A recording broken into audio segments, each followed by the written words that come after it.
Chapter 2. As the dancers poured out of the hall, Frome, drawing back behind the projecting storm door, watched the segregation of the grotesquely muffled groups, in which a moving lantern ray now and then lit up a face flushed with food and dancing. The villagers, being afoot, were the first to climb the slope to the main street, while the country neighbours packed themselves more slowly into the sleighs under the shed. "Ain't you ridin', Matty?" a woman's voice called back from the throng about the shed, and Ethan's heart gave a jump. From where he stood he could not see the persons coming out of the hall till they had advanced a few steps beyond the wooden sides of the storm door. But through its cracks he heard a clear voice answer, "Mercy, no, not on such a night." She was there, then, close to him, only a thin board between. In another moment she would step forth into the night, and his eyes, accustomed to the obscurity, would discern her as clearly as though she stood in daylight.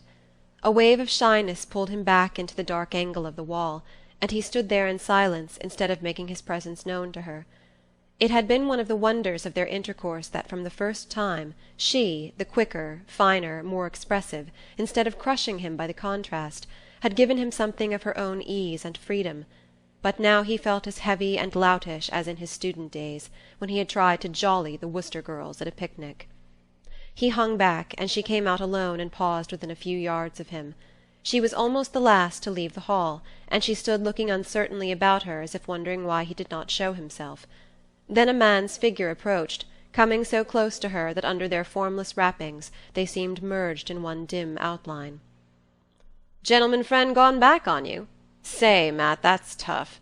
No, I wouldn't be mean enough to tell the other girls. I ain't as low down as that." How Frome hated his cheap banter. "But look-a-here, ain't it lucky I got the old man's cutter down there waiting for us?" Frome heard the girl's voice, gaily incredulous. "What on earth's your father's cutter doing down there?" "Why, waiting for me to take a ride. I got the roan colt, too. I kinder knew I'd want to take a ride tonight." Edie, in his triumph, tried to put a sentimental note into his bragging voice. The girl seemed to waver, and Frome saw her twirl the end of her scarf irresolutely about her fingers. Not for the world would he have made a sign to her, though it seemed to him that his life hung on her next gesture. "Hold on a minute while I unhitch the colt," Dennis called to her, springing towards the shed. She stood perfectly still, looking after him, in an attitude of tranquil expectancy, torturing to the hidden watcher. Frome noticed that she no longer turned her head from side to side, as though peering through the night for another figure. She let Denis Eady lead out the horse, climb into the cutter, and fling back the bearskin to make room for her at his side. Then, with a swift motion of flight, she turned about and darted up the slope toward the front of the church. "Good-bye. Hope you'll have a lovely ride," she called back to him over her shoulder. Denis laughed and gave the horse a cut that brought him quickly abreast of her retreating figure. "Come along, get in quick. It's as slippery as thunder on this turn," he cried, leaning over to reach out a hand to her. She laughed back at him. "Good night, I'm not getting in." By this time they had passed beyond Frome's earshot, and he could only follow the shadowy pantomime of their silhouettes as they continued to move along the crest of the slope above him. He saw Edie, after a moment, jump from the cutter and go toward the girl with the reins over one arm. The other he tried to slip through hers, but she eluded him nimbly, and Frome's heart, which had swung out over a black void, trembled back to safety. A moment later he heard the jingle of departing sleigh bells and discerned a figure advancing alone toward the empty expanse of snow before the church. In the black shade of the Varnum spruces he caught up with her, and she turned back with a quick "Oh!" "Think I'd forgotten you, Matt?" he asked with sheepish glee. She answered seriously, "I thought maybe you couldn't come back for me." "Couldn't? What on earth could stop me?" "I knew Zeena wasn't feeling any too good today." "Oh, she's in bed long ago." He paused, a question struggling in him. "Then you meant to walk home all alone?" "Oh, I ain't afraid," she laughed. They stood together in the gloom of the spruces, an empty world glimmering about them wide and grey under the stars. He brought his question out. "If you thought I hadn't come, why didn't you ride back with Denis Eady?" "Why, where were you? How did you know? I never saw you." Her wonder and his laughter ran together like spring rills in a thaw. Ethan had the sense of having done something arch and ingenious. To prolong the effect he groped for a dazzling phrase, and brought out, in a growl of rapture, "Come along." He slipped an arm through hers, as Edie had done, and fancied it was faintly pressed against her side, but neither of them moved. It was so dark under the spruces that he could barely see the shape of her head beside his shoulder. He longed to stoop his cheek and rub it against her scarf. He would have liked to stand there with her all night in the blackness. She moved forward a step or two, and then paused again above the dip of the Corbury road. Its icy slope, scored by innumerable runners, looked like a mirror scratched by travellers at an inn. "There was a whole lot of them coasting before the moon set," she said. "Would you like to come in and coast with them some night?" he asked. "Oh, would you, Ethan? It would be lovely." "We'll come tomorrow if there's a moon." She lingered, pressing closer to his side. "Ned Hale and Ruth Varnum came just as near running to the big elm at the bottom. We were all sure they were killed." Her shiver ran down his arm. "Wouldn't it have been too awful? They're so happy." "Oh, Ned ain't much at steering. I guess I can take you down all right," he said disdainfully. He was aware that he was "talking big," like Denis Eady, but his reaction of joy had unsteadied him, and the inflection with which she had said of the engaged couple, "They're so happy," made the words sound as if she had been thinking of herself and him. "The elm is dangerous, though. It ought to be cut down," she insisted. "Would you be afraid of it, with me?" "I told you, I ain't the kind to be afraid," she tossed back, almost indifferently, and suddenly she began to walk on with a rapid step. These alterations of mood were the despair and joy of Ethan Frome.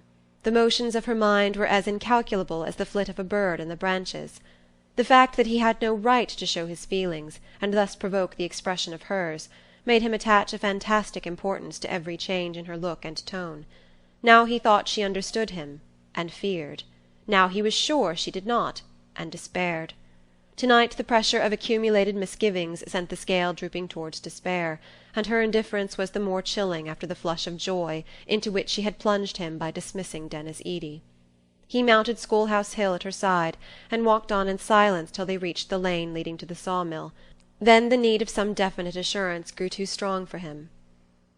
"You'd have found me right off if you hadn't gone back to have that last reel with Denis," he brought out awkwardly. He could not pronounce the name without a stiffening of the muscles of his throat. "Why, Ethan, how could I tell you were there?"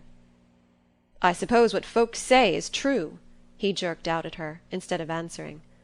She stopped short, and he felt in the darkness that her face was lifted quickly to his. "Why? What do folks say?" "It's natural enough you should be leaving us," he floundered on, following his thought. "Is that what they say?" she mocked back at him. Then, with a sudden drop of her sweet treble, "You mean that Zeena ain't suited with me any more," she faltered.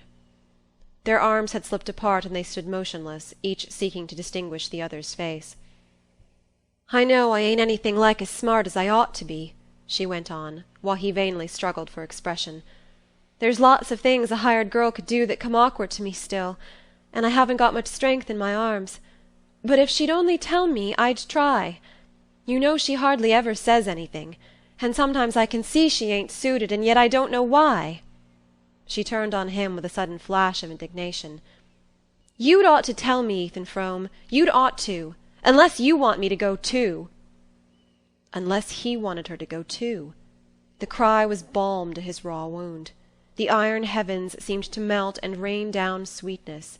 Again he struggled for the all-expressive word, and again his arm in hers found only a deep "Come along." They walked on in silence through the blackness of the hemlock-shaded lawn, where Ethan's sawmill gloomed through the night, and out again into the comparative clearness of the fields. On the farther side of the hemlock belt the open country rolled away before them, grey and lonely under the stars. Sometimes their way led them under the shade of an overhanging bank, or through the thin obscurity of a clump of leafless trees. Here and there a farmhouse stood far back among the fields, mute and cold as a gravestone. The night was so still that they heard the frozen snow crackle under their feet. The crash of a loaded branch falling far off in the woods reverberated like a musket-shot, and once a fox barked, and Mattie shrank closer to Ethan and quickened her steps. At length they sighted the group of larches at Ethan's gate, and as they drew nearer it the sense that the walk was over brought back his words. "Then you don't want to leave us, Matt?" He had to stoop his head to catch her stifled whisper. "Where'd I go, if I did?" The answer sent a pang through him, but the tone suffused him with joy. He forgot what else he had meant to say, and pressed her against him so closely that he seemed to feel her warmth in his veins. "You ain't crying, are you, Matt?" "No, of course I'm not," she quavered. They turned in at the gate and passed under the shaded knoll, where, enclosed in a low fence, the Frome gravestones slanted at crazy angles through the snow.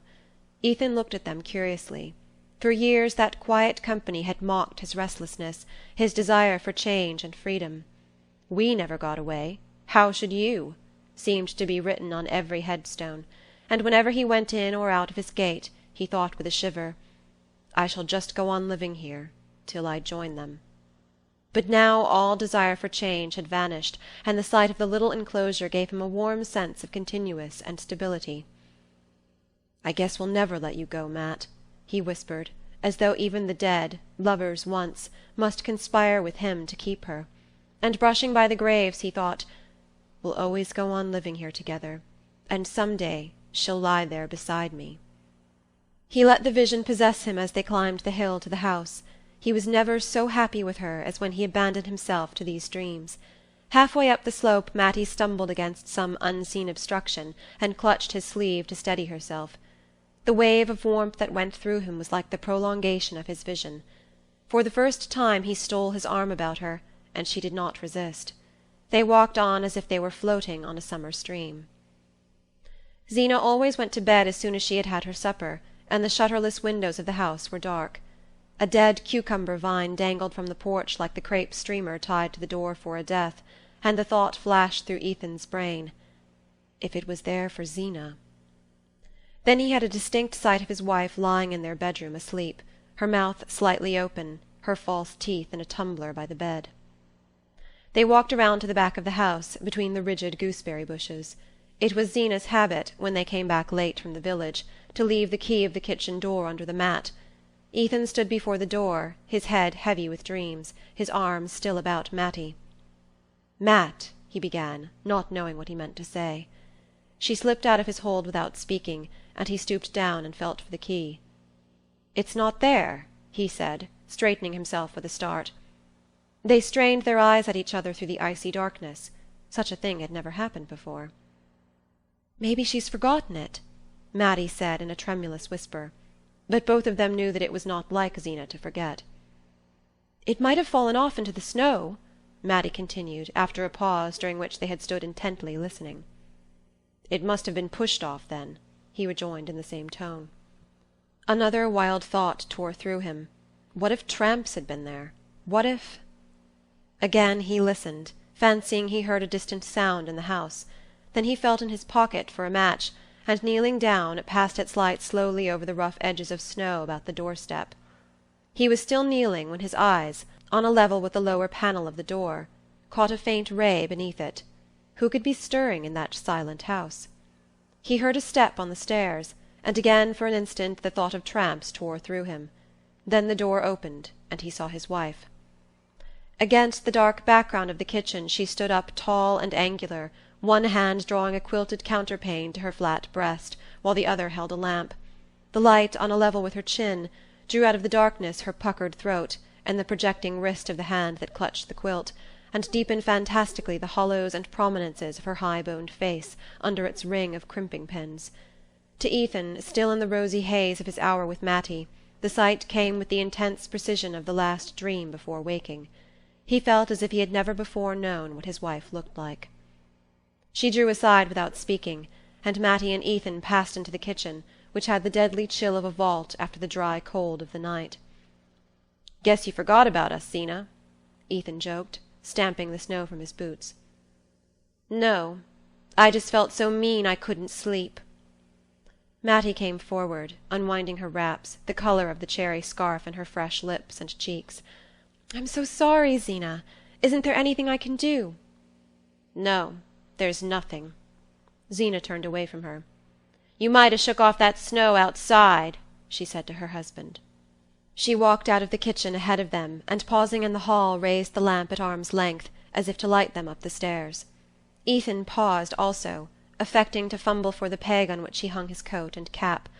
The doors of the two bedrooms faced each other across the narrow upper landing, and tonight it was peculiarly repugnant to him that Mattie should see him follow Zeena. "I guess I won't come up yet awhile," he said, turning as if to go back to the kitchen. Zeena stopped short and looked at him. "For the land's sake, what you got to do down here?" "I've got the mill accounts to go over."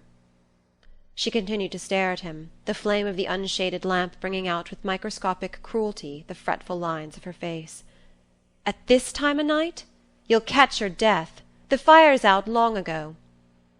Without answering he moved away toward the kitchen. As he did so his glance crossed Mattie's, and he fancied that a fugitive warning gleamed through her lashes. The next moment they sank to her flushed cheeks, and she began to mount the stairs ahead of Zeena. "That's so. It is powerful cold down here," Ethan assented, and with lowered head he went up in his wife's wake, and followed her across the threshold of their room.